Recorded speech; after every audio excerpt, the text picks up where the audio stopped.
कि 28 अक्टूबर को जिस दिन पूरा देश धनतेरस का त्योहार मना रहा था, उसी दिन भारत में राष्ट्रीय आयुर्वेद दिवस भी था। धनतेरस भगवान धनवंतरी की याद में मनाया जाता है। धनवंतरी को आयुर्वेद का देवता माना जाता है, लेकिन हमारे देश में ज्यादातर लोग धनतेरस के दिन नए बर्तन और नया सामान घर लेकर आते हैं और शायद ही किसी को यह याद रहता होगा कि यह दिन आयुर्वेद के देवता धनवंतरी को याद करने का दिन भी है। फिलहाल दुनिया में जितनी भी चिकित्सा पद्धतियां हैं, वो एक दूसरे के साथ दुश्मन जैसा व्यवहार करती हैं। एलोपैथी की प्रैक्टिस करने वाले डॉक्टर आयुर्वेद और होम्योपैथी को शक की निगाह से देखते हैं, जबकि आयुर्वेद और होम्योपैथी के डॉक्टरों को एलोपैथी में कमियां दिखाई देती हैं। और इस लड़ाई का नतीजा ये होता है कि कई गंभीर बीमारियों का इलाज हो ही नहीं पाता। हमें लगता है कि सभी चिकित्सा पद्धतियों को एक दूसरे के लिए पूरक का काम करना चाहिए। ये बात शायद अब अमेरिका जैसे देशों को समझ में आने लगी है और वो मरीजों पर आयुर्वेद के असर को करीब से जांचना चाहते हैं। आयुर्वेद तरह तरह की बीमारियों से जूझती दुनिया के लिए एक वरदान साबित हो सकता है।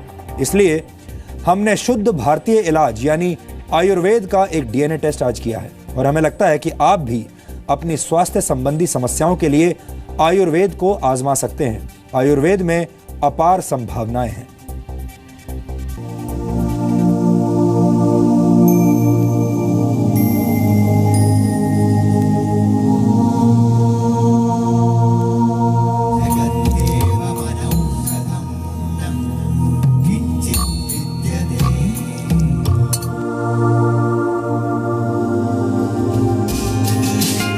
औषधीय गुणों से भरपूर जो हल्दी वाला दूध आपकी माँ आपके बीमार पड़ने पर आपको पिलाती है, वो हल्दी वाला दूध अब अमेरिका में हेल्दी लाइफस्टाइल का हिस्सा बन गया है।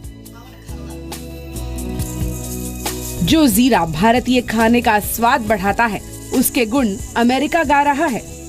जिस अदरक वाली चाय से आपको सुबह सुबह ताजगी का एहसास होता है, उस अदरक का आयुर्वेदिक स्वाद अब अमेरिका भी पहचान गया है।